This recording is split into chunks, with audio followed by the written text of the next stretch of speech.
Good evening. Welcome to Investigator News, and this is the Weather and Lifestyle News Show. What a weekend, huh? Durham report and all kinds of interesting things in the news. And I'll do a lot of the news in the next hour. And hello to William and Susan in our chat room. Now get in our chat room, make a comment, or say hi, and we'll throw you up on the screen.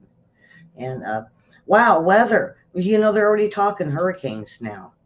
Uh, so hurricanes, tornadoes run about the same, but I didn't expect it so early. It's usually the 1st of June. And so we've got a really good weather report for you, then the hurricane report, earthquakes, and then recalls and the sharks. I love to kayak. I just love to kayak, but I don't think I could ever do it in the ocean.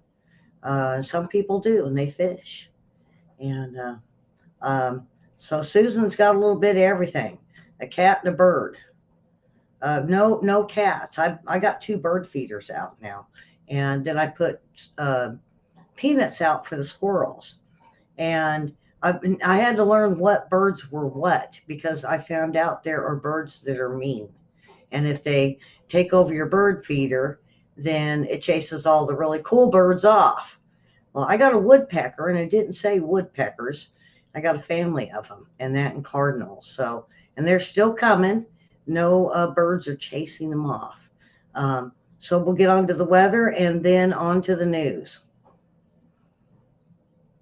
Okay, so here are a couple different things we're watching in the weather across the nation this week. And yeah, there's not going to be a huge amount of severe weather this week, but there will be one storm system moving from the plains into the Appalachians over the next few days that, in addition to at least the chance for some severe weather in parts of the Appalachians, I'm a little bit more concerned about the heavy rain, especially eastern Kentucky, parts of West Virginia, western Virginia, northeastern Tennessee, kind of a flood prone area. We could see some damaging wind and hail in some of those storms, but this is not going to be as active of a severe weather week as what we had last week for sure. Eventually, that stuff will sag down toward the south and east, and then midweek we'll have some rain in the southeast. It's going to be chilly up in the northeast. That's another story to talk about. Thursday and Friday, parts of the Northeast, like up in New England, will be waking up to temperatures in the upper 30s and low 40s. A different story up in the Pacific Northwest, where temperatures are just going to stay really, really warm, well above average, well into the 80s for the next couple of days, and then just kind of generally storming weather in the Southeast and the plains up into the Midwest through Thursday and Friday. Again, not as much as far as severe weather goes, but we'll have these on and off thunderstorms and some rain around for sure. So there we have it. Looky there. Everything from 30s to 90s across the states. Now, I don't know about Canada. They could stay cold. We need an Arctic front for Canada through the summertime. And hopefully we don't get too hot, but it looks like we got that heat wave that's coming in. And so we're going to get on with the earthquakes, if it'll let me. Um, there we go. Here we are with the earthquakes. And one of the biggest ones was a 5.3. Well, I seen the 5.5 um, on Svalbard and Jan Mayen islands up there. It's above Iceland. And remember, I kept saying I was waiting for something to hit Iceland. Well, close enough. I wasn't off by far. And then we had another big one down in Lazaro Cardenas, Mexico. And that was a 5.0. And then we go to Papua New Guinea with a 5.0. And, I tried to line them up and it didn't work. It didn't work. Uh, so I'm going to start there. And it was really light over in Tonga. They had a 4.9. You go up to Japan, 4.7s, and everything across um, uh, Alaska, the Aleutian Islands, we had 4.3, and then they all went to a 3.1. Then we had another 3.5. They went down. You see that? And I said they're going to go fives and then go up. Well, it went back to threes. I'm glad with that. We don't need no six, sevens. No, that causes destruction. Now, when we get off Petrola, California, that was only a 2.8. And a lot of people with the one around Sacramento didn't feel it. I put it on my Facebook and I said, "Did you feel it?" And everybody said no. I don't. That is just odd. That it looked like it was more like South Sacramento, and I just don't understand. They said they felt it for 150 miles, but everybody that I know that's left in California didn't feel anything, and they're right within that area. Alamore, California, 3.2.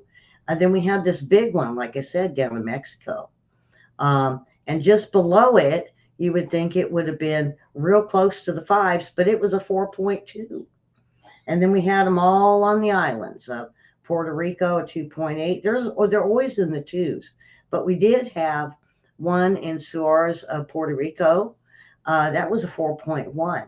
And then we have to go down to Chile, which was there for 4.2. And then they had another one with a 4.0. Now, what I found interesting, we finally are starting to see movement from Italy, the far side, with 4.1, heading towards the UK and BC. So that's what I'm expecting. I didn't listen to Dutch Sense, but I found out a lot of people like watching them on our Facebook page. So I'm going to keep posting when he comes out so you can see what he has to say. He knows way more than I do. Um, and so to just extend, they had one at a 4.1, and then they had one. Let's see if I can get this other one. Um,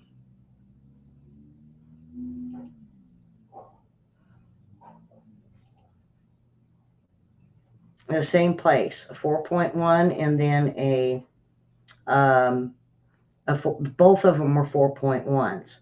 So there you have it for the earthquakes. I think it's real quiet. I seen 29. Now they said 36. And I checked the big globe, and it's full. Now Hawaii they say at the volcano, south of volcano, was a 3.1. And I did a report, I believe last week, that the islands are alive. They're just rumbling, and so are the volcanoes.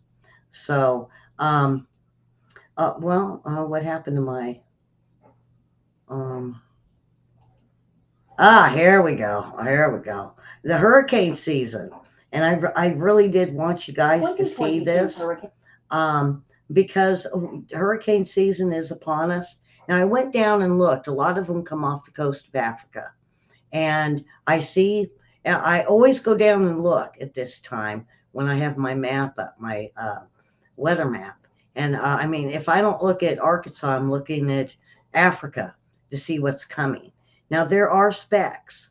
And so now that we are looking into hurricane season, we have to really keep an eye out. And it looks like a lot of them, their predictions are going into the Gulf this time, not riding on the outside in the east of Florida. So, all right, here we go.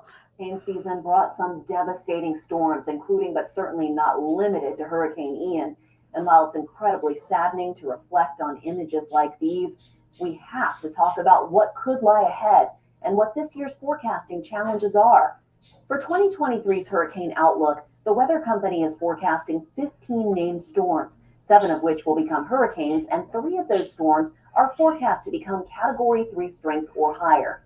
This is close to the average number of named storms in a hurricane season, but hang on because we're going back into the forecasting challenges. For starters, El Nino is likely, which tends to lessen the number of storms, but the Atlantic Ocean is very warm in most areas, and that could enhance the storms that do form. If one of these factors dominates, it could change how the season plays out. And as we look at the hurricane names for 2023, keep in mind that a season with fewer storms or hurricanes can still deliver one storm that's incredibly destructive. So there you have it. There's the names. Nobody on our in our chat room. Um, uh, they keep missing me with the E names. It's Earl or Emily. This time it's Emily, and it's everything. But it was L, I think, last year. They didn't do Ellie. So yep, they didn't name one after me, not yet. Um, so I don't. They have Harold. Dahlia, Margaret, and Nigel, and marked in pink. I wonder if they're wondering if those are going to be the ones. And you seen how many they said would be a category 3. They don't expect much, but they say the warm waters. So we'll have to wait and see. I think they always make a liar of these guys. Um, every time they say that we're going to get, tornadoes and hail and strong winds, Arkansas, the storm killer. So, all right, so we're going to move on. And so now we got this huge shark attack, and hopefully I don't get in trouble for this. It's not letting me. So this shark attack. Um, let me.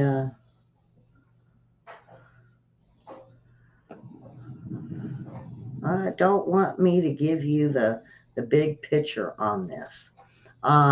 So the shark attack happened May 12th, and the guy said he heard a whooshing sound, and then he saw a 9-foot brown thing on the side of the kayak, and he thought it was turtle at first, but then he got another look at it, and then it came out of the water at him.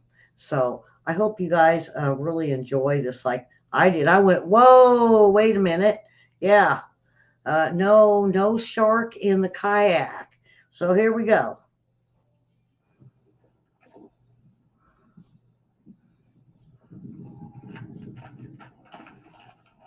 Ah! Tiger shark!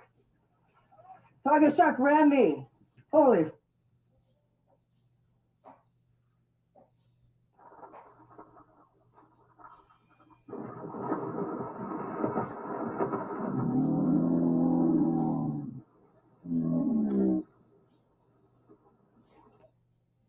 So yeah, shark on the side of the boat taking a chomp. Um, with the fish, he could have easily attracted that. Um, has there been a hurricane? Um, William, I don't think so. I don't remember no hurricane named William at all, or Susan, or Karen. Uh, they don't use those names. You know why? Because there probably would be, or my name. And see, that's what I think they're afraid. If they use Ellie, it's going to be category 5, and it's just going to go through and it's going to create havoc with Louisiana. That's what I'm thinking. So uh, I think, I heard that it's going to hit the Gulf more than it does the outside east side of Florida this time.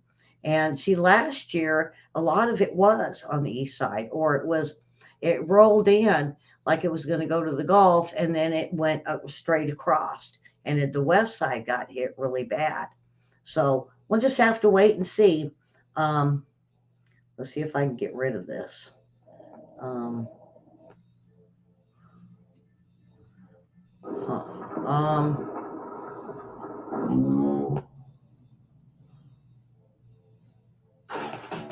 Oops. It's not letting me get rid of it.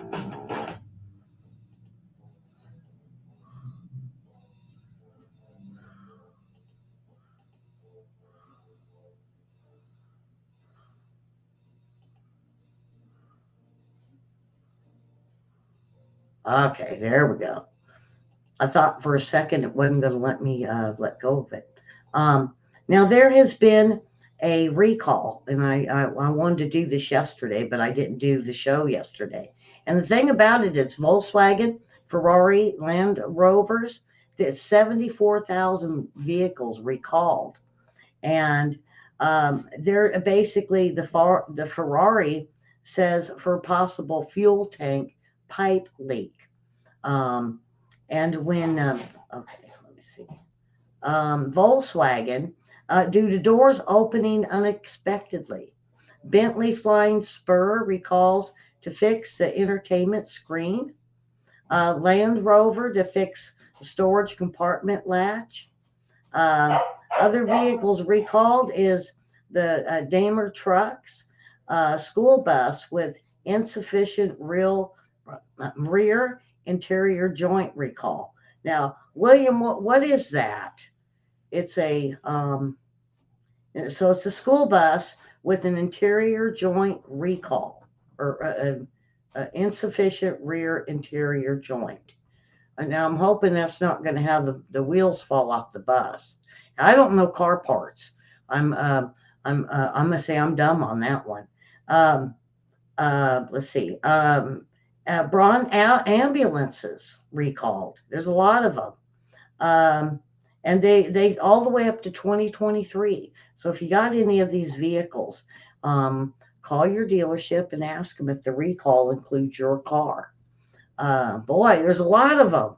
Buses, ambulances, um, and oh boy. And so I'm hoping this will Yosemite, they say, could even flood now. I mean, I know California's flooding, and folks, um, if you guys are into gold out there in California, I tell you what, you hit the Feather River, hit the American River up around Placerville. They're pulling nuggets out of the water at this point. You need a little bit of extra money, just go out there. They say they're picking them up out of the water. It's not much to panning it.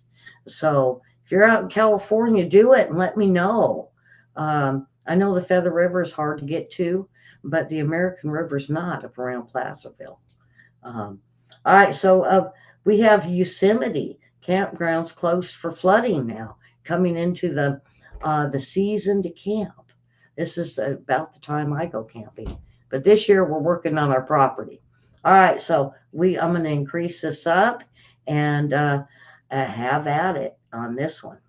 Popular campgrounds at Yosemite will be closed due to anticipated flooding, housekeeping camp, and the Upper and Lower Pines campgrounds. You might remember that this winter was very snowy for the West.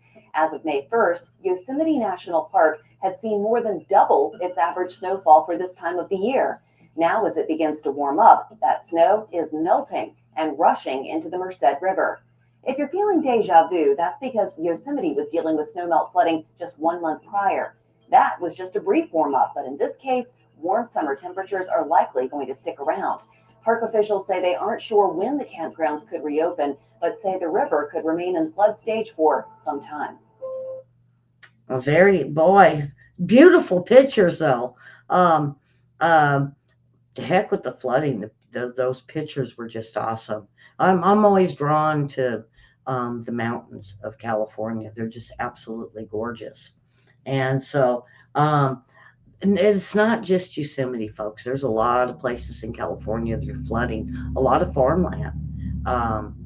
And then did you guys hear they had tornadoes and severe storm on the border where it even affected some of the migrants? The Dallas Zoo, they got a new orangutan, but what interested me was this little warthog. How often do you hear about warthogs? I mean, they're ugly, yeah, but the zoos do have them, and this little fella's kind of cute. And so his name is Tikiti. It is Swahili for watermelon because they try to name them after where they come from. And after her birth, she was not as active as the zoo's caretakers had hoped for. So the team basically was tasked to providing around the clock care for this little gal. And but she has not made her public appearance yet. And they say now's the time. And they're going to start letting her loose out in the enclosure so other people can see her. And little Takiti, there she is. And like I said, I don't do, I was going to do the orangutan because they also had a baby orangutan.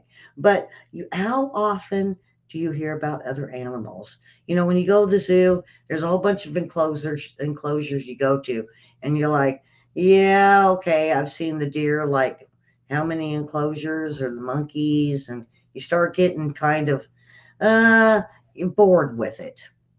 And so I wanted to bring out this little warthog so that if you go to the zoo, um, point it out to your kids that this is that they're special too, and we don't hear about them. Uh, you know what it makes me realize, folks, is all the animals when you go to the zoo and I start looking at them, and you go cage after cage after cage or enclosure where it's all open, and by the time I get to the last ones, you know what I think? Noah had to take all these animals in two by two. That boat was huge, folks. Oh wow! So little Takiti, um, she made her debut, and isn't she cute? Um, so researchers have discovered the surprising source of yellow swirls in the Baltic Sea. And scientists were mystified for a long time by this material of swirling. And the results of their findings may be surprising, but it does show how much material is around the world at certain times of year. And boy, lots of videos today, huh, Susan? All right, where's Karen today? She must have slept in.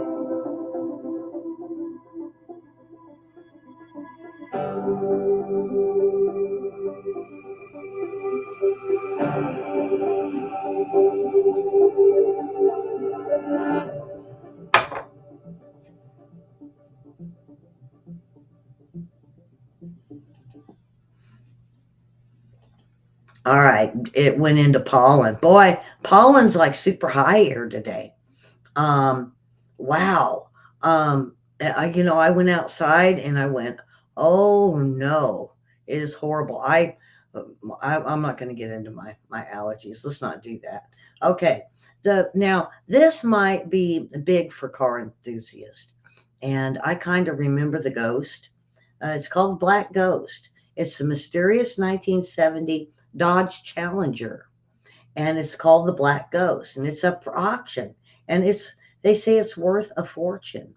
Um, uh, the Black Ghost will be sold at the Mecum auctions in Indianapolis. And I got to show you this car because if you love the cars of the 70s, the hot rods, I had a friend that had a Road Runner, one that had a GTO, and they beefed them up, and they used to take them to the Sacramento Raceway and they would race them. Now I remember a car like this, but it was old and rusty and looked like someone had taken a few car parts. William wants to do a show on a little bit of some cars too. Maybe he'll do some Mecum. So this is the Ghost, um, and it's going to be they want hundreds and thousands of dollars for this car. Those this beef, I call them beefed up cars of the 70s, are worth a lot of money. There's not many of them left, and a lot of them just sit um, um, in yards.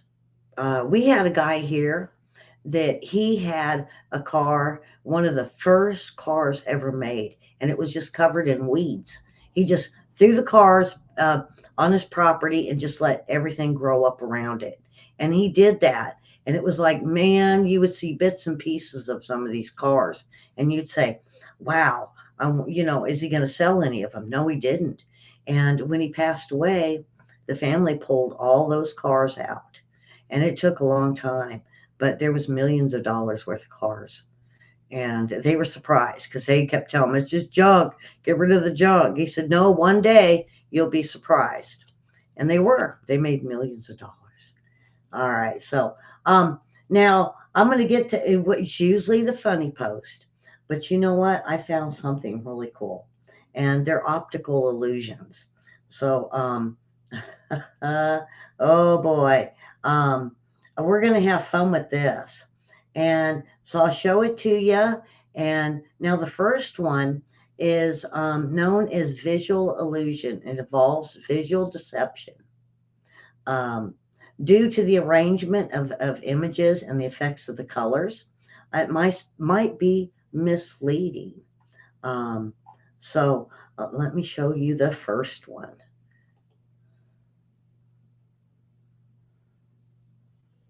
Now, if you feel like it's starting to move, it gotcha. Huh. Wow. Huh. Isn't that cool? All right. Now, the second one, I didn't really understand it. Um, and it's a lot of little bricks, but it says sometimes you see things that aren't there. This is a Herman grid illusion. It's a great example. Notice how the dots in the center of each of these seem to shift between the white and the gray. Now, I didn't see that, but maybe you guys will. Well, I'm going to pull my banner down. I like you guys to see this in its cool fashion. Um, Oops, am I not showing enough of it? There we go. Well, it's kind of too big. So to me, I didn't see anything. And I was like, okay, let me down on it. Okay, now this is a spinning dancer optical illusion. Um, and it's to determine if you are left-brained or right. In reality, the illusion occurs because our brains must attempt to construct space around the spinning figure. It's not letting me increase her. So here she is.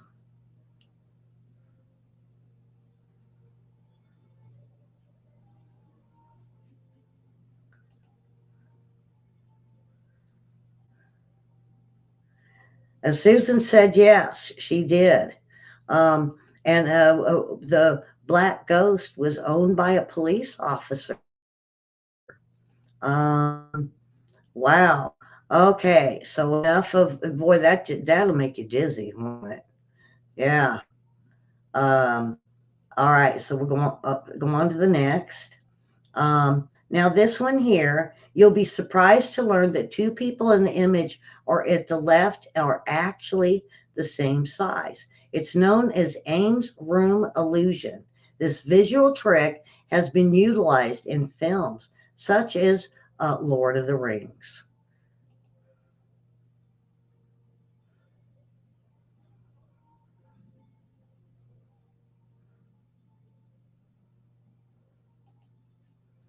Boy, we got some fun stuff today.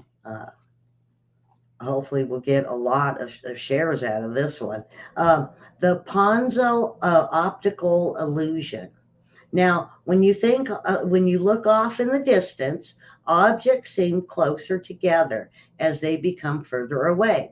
For example, the outside borders of the road are like a railroad, and appear to converge as they recede into the distance. The Ponzo illusion involves placing two lines over the illustration of the railroad track, and which is longer. In reality, they are exactly the same length. Okay, so you'll see what they're talking about. And I can't increase this. So those lines are the same. And the red lines will show you. Now, isn't wow? And that is the Ponzo optical illusion. Good evening, Miss Linda. It looks wider, but when I'm sitting on top of it, because my screen is kind of down, um, it's my screen is down. But when I look at it from here and they put them red lines up, I'm like, oh, wow. Wow, wow, wow. All right, so that was the Ponzo. Now, Zollner optical illusion. Sometimes the background of the image can interfere with how your brain interprets the image itself, as is the cause of the Zollner illusion. This is one illusion that can make the viewer start to feel slightly queasy if you stare at it for too long.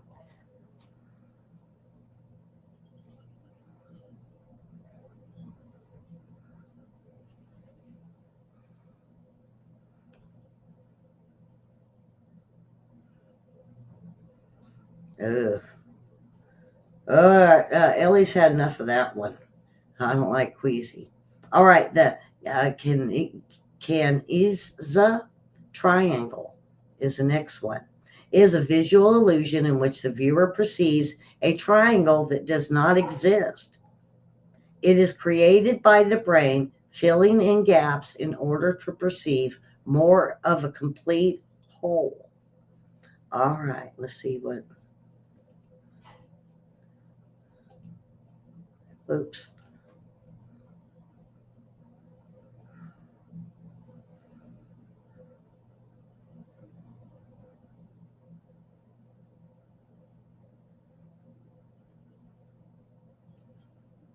Boy, I had to do this on trivia, huh? Some of these optical illusions. I think everybody might like them. Now, this is a multi-layer optical illusion. Now, it is a classic illusion, they say, that still manages to stump a lot of people. Which line is longer? In reality, they're both the same size.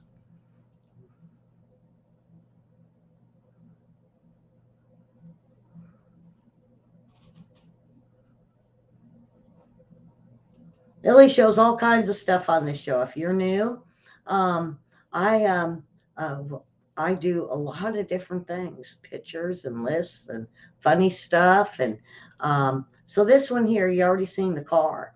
And if you ever spent any time gazing upon the night sky, then you probably noticed the moon illusion, in which the moon looks bigger on the horizon than it does up in the sky. And they say, why does it happen? Many theories have proposed, although there is no universally agreed upon explanation. Judgments of the distance can be influenced by how the moon appears in relation to figures on the ground. Um, so, I notice this. The moon always looks like it's, you could just drive up and jump on. Yeah, the man on the moon. All right. Lilac chaser optical. Oh boy, this is going to be fun. Optical illusion. The lilac chaser illusion, the viewer observes several different visual effects over a span of about 30 seconds. So you got to stare at it for 30 seconds. The illusion is caused by the number of different factors, including negative alter images and what is known as the Troxler fading. Well, I think you got, oh, is it going to let me? Is it going to let me? No, it's not going to let me blow it up. So stare at it for 30 minutes to see what you think. Or 30 seconds, I'm sorry.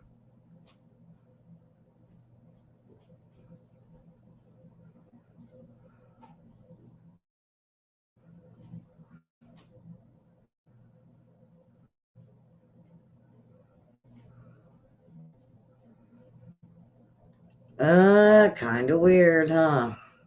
All right, the negative photo optical illusion. Now, this is an interesting example of how negative after images can produce a startling visual illusion. In the negative photo, the illusion your brain and visual system take a negative image and turn it into a full color photo. So here we go.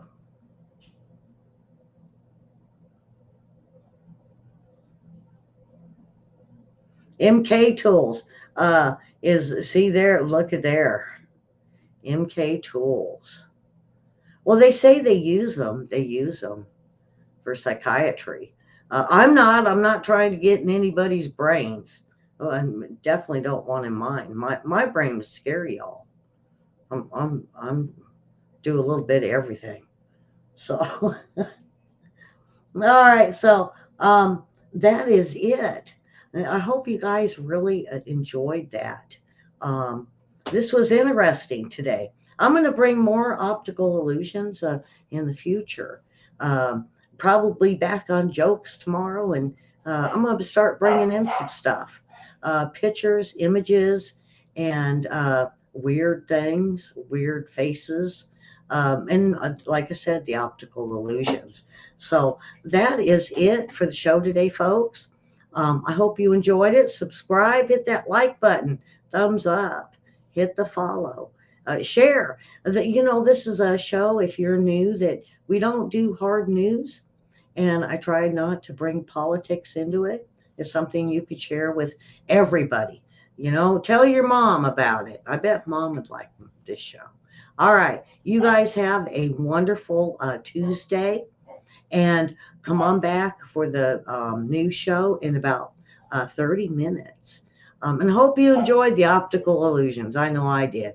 You guys have a wonderful Tuesday. And as we go into Wednesday, we'll be back tomorrow with all new stuff on the show. So share and hit the like and hit that bell.